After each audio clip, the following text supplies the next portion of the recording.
पिता पुत्र पवित्र आत्मा के नाम से आप सबको मेरा प्रणाम। यीशु मसीह के दया से मैं कुछ बातें आपसे शेयर करना चाहता हूँ, क्योंकि आजकल का दौर में लेंथी डेज बहुत सारा उलझन में फंसा हुआ है। बहुत लोग क्या लेंथी डेज करना चाहिए नहीं करना चाहिए, बहुत लोगों को समझ के बाहर है। वचन का समझ बहुत लोगों को ठीक से नहीं है। ऐसा बोल के मेरे को पूरा वचन का समझ है बोल के मैं नहीं बोल रहा हूँ, क्योंकि जो परमेश्वर का दया अनुग्रह से मुझे जो अगुवाई आई, आत्मा ने मेरे को प्रेरणा दी है, उसी हिसाब से मैं आपके सामने कुछ बातें शेयर करना चाहता हूँ। वो होली बाइबल या प्रभु का वचन जो है वो आपके सामने रखना चाहता हूँ। क्या परमेश्वर यीशु मसीह ने आपसे मेरे से कहा, क्या करने को बोला, क्या आप में कर रहे हैं, उसके बारे में थोड़ा सोचेंगे समझेंगे। क्योंकि आप और मैं इंसान है। आपके लिए मेरे लिए प्रभु ने क्रूस पर बलि हो गया। क्यों बलि हो गया? आपका और मेरा उद्धार हो, क्योंकि नरक से जाने से आप बचे और दूसरे कई लोग हैं उनको बचाए। अगर आप में वचन को नहीं समझते, किस तरह प्रभु में दूसरे लोगों को ला सकते? तो इसी विषय में थोड़ा बात करने के लिए प्रभु मेरे को सहायता किया। मत्ती सुसमाचार 15 अध्याय 6 से 10 तक पढ़िए। उसमें ये लिखा है, आप लोग रीति रिवाज के पालन कर रहे हो और मेरा वचन का पालन नहीं कर रहे हो। इसमें स्पष्ट से यीशु मसीह ने कहा। अगर देखे तो क्या सचमुच है ये रीति रिवाज क्या है? और ये भी कोट किया है परमेश्वर ने, यशायाह भविष्यवक्ता ने आपके बारे में सही कहा बोल के कोट किया।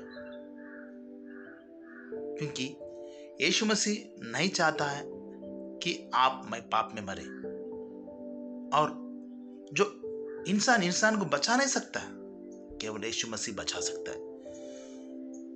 फिर क्यों इंसान की बातें मान के आप पाप में गिरने का, प्रभु के विरुद्ध कार्य करने का? ये लेंथी डेज, ये उपवास के दिन, ये क्या है? और इतना ही नहीं, और एक वचन पढ़ेंगे अपन।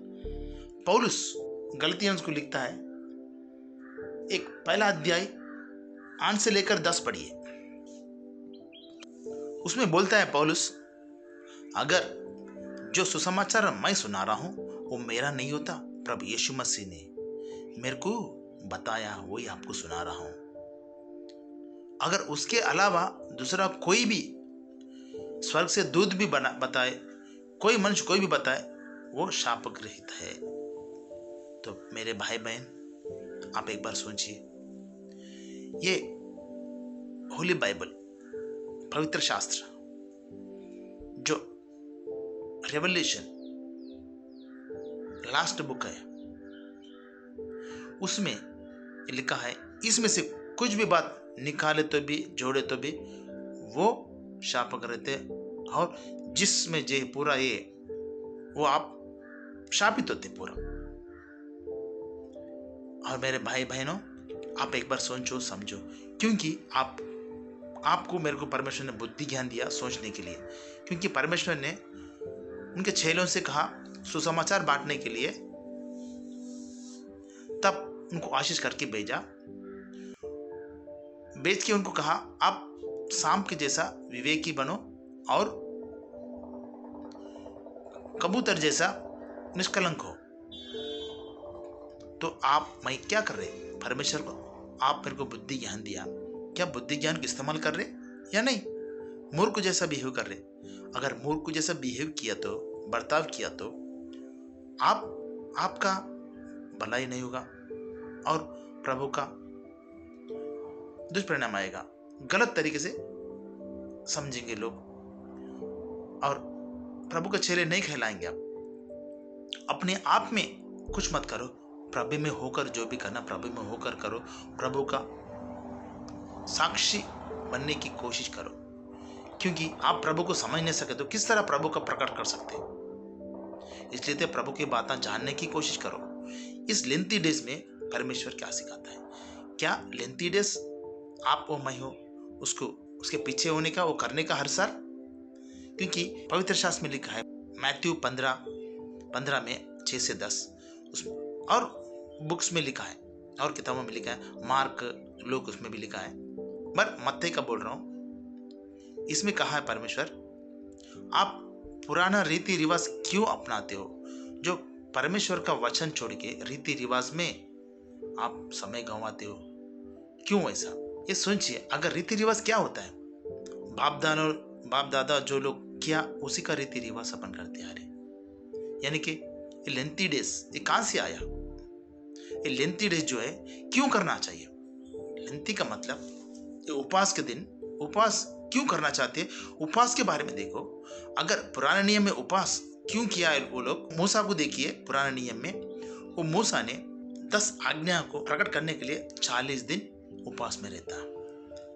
क्या उसका एक कारण था किस लिए उपवास में जा रहा है? उसी तरह इस्तर रानी भी 3 दिन उपवास था, उसका भी एक कारण है। अगर दाऊद महाराज को देखे तो उसका भी एक कारण है, 3 दिन उपवास रहता और उनका बेटा जीवित न रहा बोल तो छोड़ के आता है उपवास को, तो उपवास से उठ के आता है। और यीशु मसीह भी जब मिनिस्ट्री चालू करने वाले थे तब पवित्र आत्मा से जब जंगल में गए, उपवास के दिन उपवास थे, प्रभु के सम्मुख थे। मिनिस्ट्री चालू करने से पहले हर एक किसी न किसी का कारण है उपवास के लिए। क्या आपके पास क्या कारण है उपवास के लिए? मेरे पास क्या कारण है? और ये ऐसा नहीं कि हर साल रहते आए, नहीं, हर साल कभी नहीं रहे। वो कार्य हो गए तो हो गया, दूसरे कार्य के लिए और उसका मन में परमेश्वर बात डाले तो उपवास रहो, मगर अपने आप से कुछ मत करो, वो पाप में ना डाले, क्योंकि पाप में डाले, पाप में गिरे तो वो नरक में जाते। प्रभु नहीं चाहता आप मैं नरक में जाओ, प्रभु चाहता है अनंत जीवन के लिए प्रयास करो, क्योंकि प्रभु देना चाहता है अनंत जीवन, क्योंकि उसका आत्मा आप में, मेरे में बसा हुआ है। उसके अनुसार जीवन जीने की कोशिश करो, और कोशिश करो तो प्रभु का आत्मा आपको सहायता करके आगे लेके जाएगा और कई लोगों को प्रभु में चलाएगा। अगर आप ही वचन को नहीं समझ सके तो किस तरह प्रभु का वचन समझ सकते? उसलिए परमेश्वर उदाहरण तौर पे बहुत सारे बातें कहे। इस लेंथी डेज का कहीं 10 दिन, कभी 3 दिन, कभी 2 दिन, कभी 7 दिन, ऐसे रहते क्यों रहते हैं? उनको पता है उपवास का मतलब है प्रभु के साथ रहने का।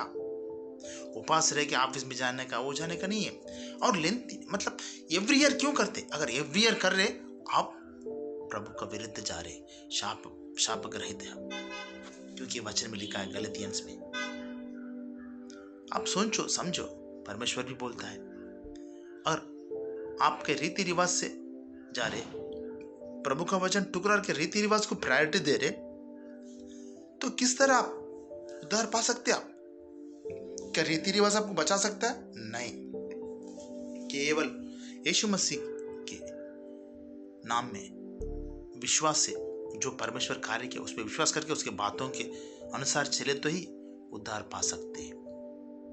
और जो भी यीशु मसीह में है बोलता है और उसके गुण उसके विरुद्ध है, किस तरह वो झूठ बोल रहा है? यीशु मसीह में है बोलते किस तरह मालूम करना चाहिए? जो यीशु मसीह में रहता है वो हमेशा क्षमा करने के लिए सामर्थ्य रहता है, उसमें सामर्थ्य रहता है दूसरों को क्षमा करने के लिए और क्षमा मांगने के भी सामर्थ्य रहता है, क्योंकि इंसान गलतियां होते रहते हैं, मिस्टेक्स होते रहते हैं, उसके लिए क्षमा पूछना, क्षमा मांगना और क्षमा करना वो महत्व है, और वो भी प्यार से। अगर ये बात नहीं है, ये दिल उसमें नहीं है, तो प्रभु का नहीं होता है। एक बार सोचिए समझिए प्रभु आपसे मेरे से क्या चाहता है। पारंपरिक मतलब आचार व्यवहार में ध्यान मत दो, प्रभु का वचन में ध्यान दो। प्रभु जो बात बोला आपको मेरे को उसके अनुसार जीने की, चलने की सामर्थ्य से आगे बढ़ो। हाँ? सोचो लेंथी डेज क्या, ये बात बताने का उद्देश्य है लेंथी डेज उपवास दिन क्यों करना चाहते, क्यों कर रहे? क्या परमेश्वर ने कहा? परमेश्वर क्लियरली इसमें बताता है, और पत्रोस और पौलुस भी बोलता है, जो हम देखे सुने वही बात हम प्रकट कर रहे। मगर अभी लेंथी डेज का कौन प्रकट किया? यीशु मसीह ने प्रकट किया, उनके चेले ने प्रकट किया, किसी ने प्रकट नहीं किया। उसीलिए तो ये फल भरित नहीं है। कितने ही सालों से लेंती डेज उपवास के दिन कर दिया रे। किसको बदलाव आया? किस में बदलाव आया? जो उपवास करता है उसको बदलाव आया, उसमें बदलाव आया, उसके कलीसिया में बदलाव आया, उसके घर में बदलाव आया? नहीं। वो समझते हैं कुछ मगर होता कुछ नहीं है। क्यों? क्योंकि शापक रहित है, वो प्रभु का विरुद्ध जा रहा है। सचमुच को प्रभु में है, प्रभु का बात मानता है, प्रभु का वचन के अनुसार चलता है, वो छोड़ के जो इंसान ने बनाया उसके पीछे हो लिए तो कैसा? उद्धार नहीं पाएगा। वो उद्धार नहीं पाएगा, बल्कि दूसरे लोगों को उद्धार पाने नहीं देगा। आप पहला वचन को समझने की कोशिश करिए, जो वचन सब कुछ सिखाता है। जिस तरह पौलुस ने बोला, कोई इंसान मेरे को नहीं सिखाया, यीशु मसीह मुझे रिवील किया, वो प्रकट होने से, स्पष्ट रीति से परमेश्वर को। ये गलतियंस में है, पहला अध्याय ने 11-12 में देखिए, पौलुस कहता है, बताया, प्रकट किया। क्योंकि पौलुस ज्ञानी व्यक्ति था, धनवान भी था, बुद्धिमान था। वो पौलुस कहता है, यीशु मसीह मुझे प्रकट किया, क्योंकि वो ध्यान बिन जो मोजा का धर्मशास्त्र है वो उद्धार नहीं दे सकता है। वो बता रहा है पाप क्या सब कुछ, मगर सबसे छुड़ाने के लिए प्रभु यीशु मसीह आया, छुड़ाया। वो क्या बात बोल रहा, उसके अनुसार जियो तो आप उद्धार पाएंगे। और पुराने नियम में जाके उसके अनुसार जियो तो उद्धार नहीं पाएगा कोई। पुराने नियम से कोई भी जिएगा उद्धार नहीं पाएगा, क्योंकि यीशु मसीह ने कहा पहला आज्ञा क्या है, सेकंड आज्ञा क्या है, वो पालन करेगा तो सब कुछ ये पुराने नियम में, नया नियम जो है पूरा किए होता है। वो कर रहे, अपन नहीं कर रहे। वो करे तो प्रभु का महिमा होता है। जिस तरह पत्रोस और पौलुस सेवकाई की, उस तरह बहुत ऐसे सेवकाई प्रभु का होता था, मिनिस्ट्री होता था।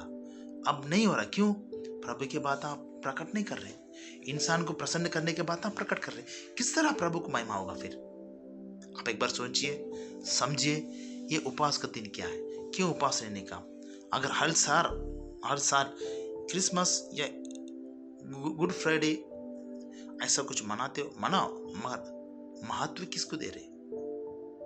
क्यों मनाते? परमेश्वर ने बोला ये मेरा शरीर है, ये मेरा लहू है बोल के बोला। हर साल करने को बोला, मेरे स्मरण में ये करो बोल के बोला। आज कल करो बोल के ऐसा नहीं बोला। जो वचन को पढ़ो, समझने की कोशिश करो, उतना ही मन। और हर साल करते गए तो वो क्या होता है? वो आचार हो जाता है, बाइबल का आचार और बड़ों का आचार। बड़ों का बात मान रहे, मगर परमेश्वर का बात नहीं। परमेश्वर से भय रख के परमेश्वर का बात के अनुसार जीने की कोशिश करो, और पवित्र आत्मा आपको चलाएगा, आपको बल देगा, सामर्थ देगा, क्योंकि वचन में आगे बढ़ाएगा। उस टाइम पे पेंतीकोस्त के दिन, प्रेरितों के काल में जो उपासना करके प्रार्थना में लगे रहते, तब शक्ति पाकर प्रभु का सेवा में आगे जाते। फिर आजकल के दिन में क्या हो रहा है? आप एक बार सोचो, समझो, क्योंकि परमेश्वर ने सबको बुद्धि ज्ञान दिया। जो भी उस पर विश्वास करके आगे बढ़ता है वो उसको साथ रहेगा।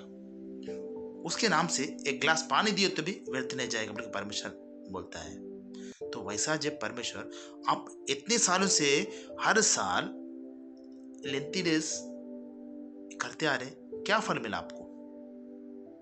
कुछ नहीं मिला तो उसका मतलब गलत है, उसमें से बाहर आ जाओ। जिस तरह दाऊद महाराज ने, उसका बेटा जीवित नहीं उठा तो छोड़ के आ गया और पास में नहीं गया हो। फिर आप किस में हैं? इंसान जो बनाया उसके आचार में फंस गए या प्रभु के बात फॉलो कर रहे? आप ही सोचिए, समझिए और प्रभु में आगे बढ़ने की कोशिश करिए। और कितने दिन तक? अंधा को चलाए तो गड्ढे में गिरा बोल के यीशु मसीह ने कहा, तो अंधा बोल का कैसा मालूम पड़ेगा? तो उसके कार्य से मालूम पड़ता है, वचन से मालूम पड़ता है, वचन पढ़ने से मालूम पड़ता है। वचन आपको बताएगा, जिस तरह पौलुस ने बताया, जिस तरह पत्रोस ने बताया। आप सोचिए, समझिए, प्रभु में आगे बढ़ने की कोशिश करिए। अगर आप उद्धार पाए तो 4 लोगों को उद्धार में आप ला सकते हैं प्रभु के नाम में। अगर आप ही उद्धार नहीं पाए तो किस तरह प्रभु में 4 लोगों को प्रभु में ला सकते, प्रभु का गवाही बनकर जी सकते? क्योंकि जो वचन वो लोग उस समय पे देखे सुना गए वही बताए, उसीलिए वो उतना सेवकाई किए। फिर आजकल में क्या हो रहे हैं, कितने साल बीत गए, उतना नया नया कुछ कुछ आया, क्या क्या किया आ गया, उसको फॉलो कर रहे। जो फॉलो करना चाहिए उसको फॉलो नहीं कर रहे। किस तरह फिर प्रभु का कार्य होगा? प्रभु का कार्य होना बोले तो प्रभु का वचन समझना जरूरी है और समझ के उसके अनुसार चलना जरूरी है। तभी आप दुआ करो, परमेश्वर आपका दुआ का समाधान देगा, आंसर देगा। अगर प्रभु में नहीं है, आप दुआ कर रहे, किस तरह आपका प्रार्थना सुनी जाएगी और आपको फल देगा? पहले प्रभु में रहो और उपास करो। उपास करने के लिए सही रीति से कारण रहना चाहिए, और कुछ कारण नहीं है तो क्यों करते, मत करो। और प्रभु आपको सहायता करके आगे चलाए। आमीन। और किसको भी इसमें कुछ दुविधा है, डाउट कुछ भी है, वचन के अनुसार आप कमेंट कर सकते, और जानकारी के लिए मैसेज कर सकते। जो भी परमेश्वर का आत्मा अगुवाई देता है वैसा मैं आपको समाधान देने की कोशिश करता हूँ। आमीन।